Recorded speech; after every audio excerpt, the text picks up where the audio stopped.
Ziauddin spent much of his life believing that girls should get an education. He always made sure his daughter Malala understood that.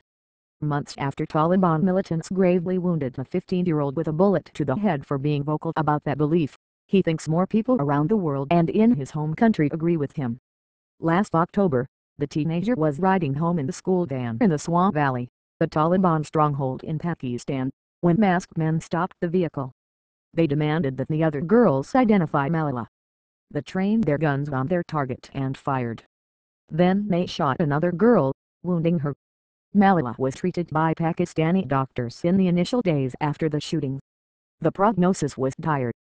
As international outrage grew, Pakistanis took to the streets, shooting a little girl.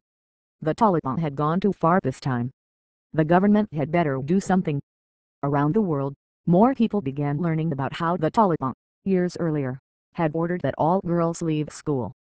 Malala is the daughter of the whole world, her father told CNN on Friday. The world owns her. She has become an icon of education, a symbol of girls' rights. She has made a difference, said. Malala is getting stronger by the day, and recovering very well, very fast, he added. The teen was discharged from a hospital in Birmingham, England, in February and is receiving rehabilitative care. Read, profile, the global symbol but still a kid. The team of international doctors who took over Malala's care from Pakistani providers certainly did amazing work in saving her life. They addressed her brain swelling. Her skull had fractured in tiny pieces from the gunshot at close range. She has endured numerous surgeries. But apart from top-notch medicine, sheer force of will that has aided in Malala's recovery, her attitude has won over people worldwide. In February she was walking, and talking, and saying she was going to get back to her advocacy for girls' education. God has given me this new life, she said at the time, in her first on-camera interview. I want to serve the people. I want every girl, every child, to be educated. Ziauddin was an educator for many years and first inspired his daughter to take a stand.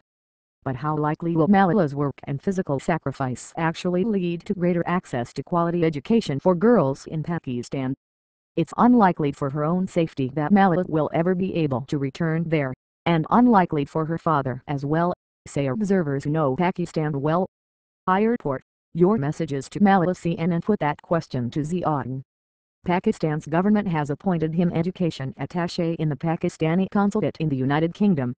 Ziauddin responded to the question by first pointing out that before his daughter was attacked, regular Pakistanis would call and tell him that they'd seen Malala speaking out on television and, inspired, enrolled their daughters in school.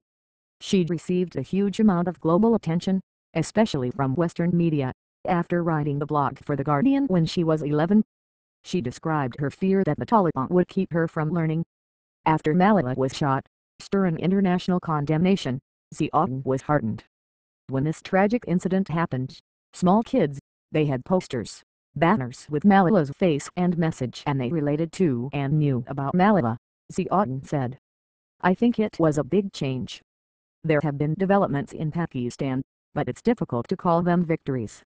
The university in Pakistan changed its name to include Malala, but then students protested out of fear that Malala's name would draw unwanted and potentially dangerous attention. Malala asked them to remove it. In March, 2 of Malala's friends were honored, but those honors would not have been granted had they not been on that bus with Malala. In an interview with CNN, one girl, Shazia Ramzan, said God forbid something like that would happen again. She said she cannot go to visit her uncles or aunts like I used to. But both girls said they want to be doctors and are going to continue their studies. Time magazine selected her to be runner-up in this year's Person of the Year.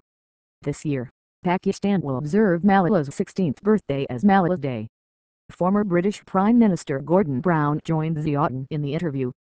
Brown, now the United Nations Special Envoy on Global Education, has been pushing Pakistani authorities to follow through in meaningful, practical ways that will improve girls' access to quality education.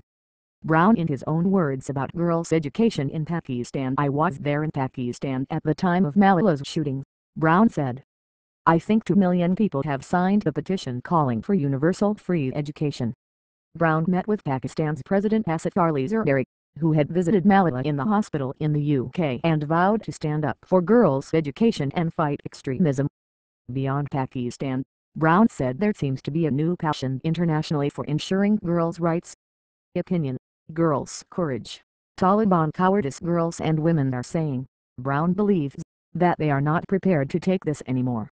Brown noted the cultural complacency toward rape of women in India that was brought to light when a woman was gang-raped in New Delhi in December. She died of wounds from the attack.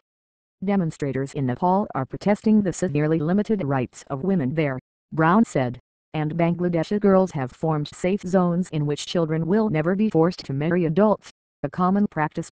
Toward the Pakistani Taliban. But inside Pakistan and other parts of the world, change comes slow. We thought we would have a Malala moment, but that never happened, said Pir Zubair Shah, a fellow at the Council on Foreign Relations.